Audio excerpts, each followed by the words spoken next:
कुछ डेकेड से इस प्लेनेट को काफी क्रूअल्टी से डिस्ट्रॉय करा जा रहा है। एक्सट्रीम पोल्यूशन, सिटीज में अनबेरेबल हीट और एटमॉस्फेयर में इतना ज्यादा कार्बन डाइऑक्साइड रिलीज करा जा रहा है कि अर्थ की कैपेसिटी खत्म होती जा रही है उसे अब्सॉर्ब करने में।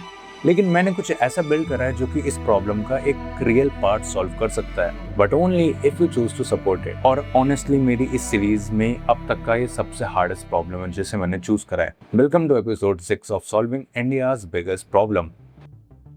क्लाइमेट चेंज की वजह से इंडिया में कुछ सिटीज तो अनलिवेबल बनती जा रही है, जैसे Delhi. Extreme heat, toxic air और कंडीशन साल पर साल खराब होती जा रही है। बट ये प्रॉब्लम सिर्फ एक सिटी या फिर एक स्टेट की नहीं है, बट पूरी कंट्री की है। नॉट इवन कंट्री, पूरे वर्ल्ड की है। अब मैं पूरा क्लाइमेट चेंज आपको समझाने नहीं वाला because it's a very deep topic, but in simple words हम कार्बन डाइऑक्साइड को फॉरेस्ट एंड ओशन की अब्सॉर्ब करने की कैपेसिटी से ज्यादा एंड स्पीड में रिलीज कर रहे हैं। एंड जो कार्बन डाइऑक्साइड अब्सॉर्ब नहीं होता वो एटमॉस्फेयर में एक लेयर बना लेता है, एंड वो लेयर होती है काफी ज्यादा थिक एंड काम करती है as a blanket to store all of the heat.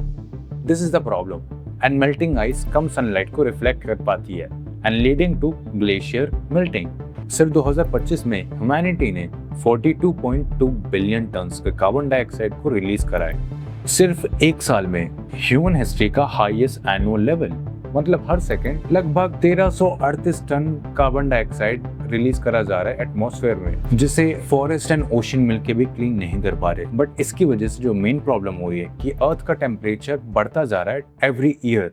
So I was thinking कि मैं ऐसा क्या कर सकता हूँ क्लाइमेट में कुछ चेंजेस लाने के लिए। And honestly this is one of the hardest problem जिसे मैंने पिक करा है अपनी सीरीज में। मैंने इससे भी हार्डेस्ट प्रॉब्लम को सॉल्व करा है, बट उनमें चांस था मेरे पास कुछ करने का, बट इस एरिया में मेरे पास कोई चांस ही नहीं कुछ करने का। इस प्रॉब्लम में आप एक ऐप बना के ये क्लेम नहीं कर सकते कि आपने क्लाइमेट प्रॉब्लम को सॉल्व करा है। मैं फैक्ट्रीज को बंद नहीं करवा सकता, मैं गवर्नमेंट पॉलिसी को चेंज नहीं कर सकता, एंड मैं ओवरनाइट तो फॉरेस्ट को ग्रो नहीं कर सकता ना। और सबसे अनकंफर्टेबल बात यही है, क्लाइमेट चेंज करने के सामने एक इंडिविजुअल का ट्राई ऑलमोस्ट मीनिंगलेस है। बट इसका ये मतलब नहीं है कि मैं कुछ नहीं करने वाला, बस हमें ये समझना होगा कि हमें अचीव क्या करना है, एंड वो काफी क्लियर है। This is what we are gonna do. हमारा ऑब्जेक्टिव नेचर को सेव करना नहीं है। आप नेचर को सेव नहीं कर सकते। काफी लोगों को लगता है कि वो नेचर को सेव कर सकते हैं। काफी गवर्नमेंट आती है एंड कहती है we are going to save nature.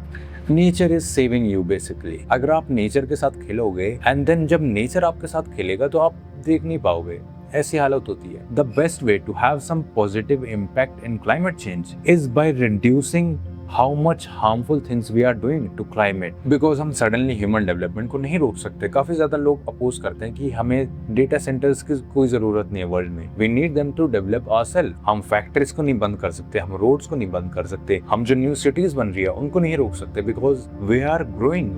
Question ये है कि हम जो ग्रो कर रहे हैं हम कैसे नेचर को सस्टेन कर सकते हैं विद को एक्सिस्टिंग। और इसके लिए हमें करनी होगी 3 चीजें। वो डैमेज जिसे रिवर्स नहीं करा जा सकता, फर्स्ट हमें उसे डिटेक्ट करना है। एंड द पॉइंट इज यहीं पे हमारी लिमिटेशन आती है। At this stage of my life मेरे पास बस 2 सुपर पावर्स है, software and AI, which gives me the power of intelligence and efficiency. मैं इंटेलिजेंस से प्रॉब्लम को सॉल्व कर सकता हूँ। अगर उसमें कोई इंफॉर्मेशनल गैप है तो मैं इनएफिशिएंट सिस्टम को फास्टर कर सकता हूँ। क्लाइमेट चेंज सिर्फ एक इंफॉर्मेशन प्रॉब्लम नहीं है, ये एक फिजिकल वर्ल्ड की प्रॉब्लम। यहाँ पे आप एक पेड़ का कोड नहीं लिख सकते एंड उसे ग्रो नहीं कर सकते। This is not how it work. या फिर एक डैशबोर्ड अचानक से टेम्परेचर को कम नहीं कर सकता। तो अब आता है $1 मिलियन क्वेश्चन कि मैं सॉफ्टवेयर के थ्रू क्लाइमेट चेंज में कौन सी प्रॉब्लम को सॉल्व करने वाला हूँ। बिकॉज मैंने रियलाइज करा कि सॉफ्टवेयर फिजिकल एक्शन को रिप्लेस नहीं कर सकता, but it can tell us कि हमें रियल एफर्ट की कहाँ पे जरूरत है जिससे सबसे ज्यादा लेवरेज क्रिएट करा जा सकता है। एंड वहीं से आता है रियल डिफरेंस। हम हर साल मिलियंस ऑफ ट्रीज को प्लांट करने की बात करते हैं, बट जो ट्रीज ऑलरेडी एग्जिस्ट करते हैं इस वर्ल्ड में, क्या हमें उनके बारे में एक्चुअली पता है कि वो हेल्दी है या फिर नहीं है? क्या वो अपने फुल कैपेसिटी पे वर्क कर पा रहे हैं कि नहीं कर पा रहे? We don't know that. And पेड़ काफी ज्यादा कंट्रीब्यूट करते हैं नेचर को सेव करने के लिए, बट हम उसमें कोई भी ध्यान नहीं दे रहे। ना ही कोई गवर्नमेंट दे रही है, ना फिर कोई कंट्री दे रही है।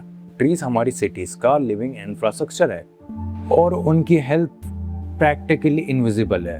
एंड वो बना मेरा स्टार्टिंग पॉइंट। मैं पूरा क्लाइमेट चेंज नहीं सॉल्व कर सकता, but I can solve a little part. I can build a system जो आपको शो करेगा आपके आसपास के सारे पेड़ एंड उनमें कौन सी प्रॉब्लम्स है जिसकी वजह से वो अपनी फुल कैपेसिटी पे वर्क नहीं कर पा रहे। सो आप उन पेड़ों के पास जा सको एंड उन्हें सॉल्व कर सको। अब क्वेश्चन आता है कि हम कैसे डिटेक्ट करने वाले हैं सारे पेड़ों को। क्वेश्चन ये भी आता है कि हम उनकी हेल्थ को कैसे जानने वाले हैं। क्वेश्चन ये भी आता है कि लोग एक्चुअली में इनिशिएटिव लेंगे कि नहीं लेंगे। लास्ट आंसर का तो पता नहीं, बट स्टार्टिंग में 2 का पता है। बट इस डिसीजन पे आने से पहले मैंने क्लाइमेट चेंज की सबसे बिगेस्ट प्रॉब्लम को सॉल्व करने का सोचा एंड इवन ट्राई भी करा। जैसे जो ग्लोबल एमिशन है उसको मैं कैसे कम कर सकता हूँ, या फिर जो इलीगल डिफॉरेस्टेशन हो रहा है उसको कैसे मैं डिटेक्ट कर सकता हूँ एंड उसके अगेंस्ट इनिशिएटिव चालू करा जा सकता है। ये सारे आइडियाज काफी पावरफुल थे। इसमें इवन दो मैं इसमें कुछ अगर बिल्ड भी कर लिया, सो जो एबिलिटी है इसको एक्चुअली में इम्प्लीमेंटेशन में लाने की वो काफी कम है। इसीलिए मैंने ट्रीज को चुना, बिकॉज यहाँ पे काफी ज्यादा एबिलिटी है to take this into action, because it's very little initiative. So let me tell you how it works. So basically we use satellite imagery of Delhi. Right now I'm just doing Delhi because पूरे India का करने में right now capacity नहीं है। So Delhi की satellite images को, जो कि ये 30 सेंटीमीटर रेजोल्यूशन पे, उससे हम डिटेक्ट करते हैं सारे ट्रीज को bye running a custom made model जो कि आइडेंटिफाई करता है ट्रीज को एंड उनके कोऑर्डिनेट्स को स्टोर करता है।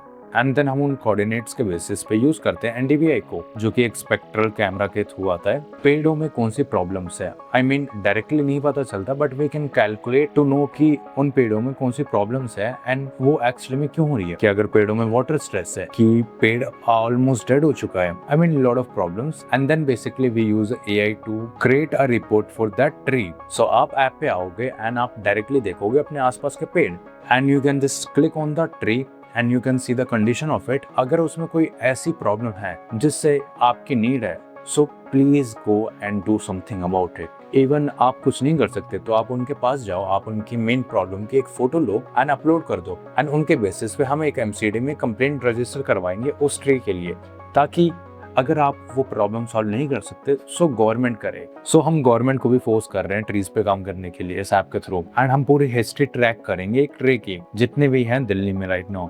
And with the calculation there are 45,608 trees. यहाँ पे सॉफ्टवेयर पेड़ों को नहीं बचा रहा, आप बचा रहे हो अगर आप इनिशिएटिव लेते हो तो। सो ये जस्ट मेरा एक ट्राई है इस इनिशिएटिव को चालू करने का, ताकि हम गवर्नमेंट को भी फोर्स कर सके पेड़ों पे काम करने के लिए। अगर इस वीडियो को 100 लाइक्स आते हैं, which is a very small goal, तो मैं इस ऐप को बेसिकली फ्रीली पब्लिक कर दूंगा ताकि ये इनिशिएटिव स्टार्ट हो सके, because I need some momentum to start with. बाकी इस वीडियो के लिए इतना ही था। मिलते हैं नेक्स्ट एपिसोड में, जब तक के लिए जय हिंद।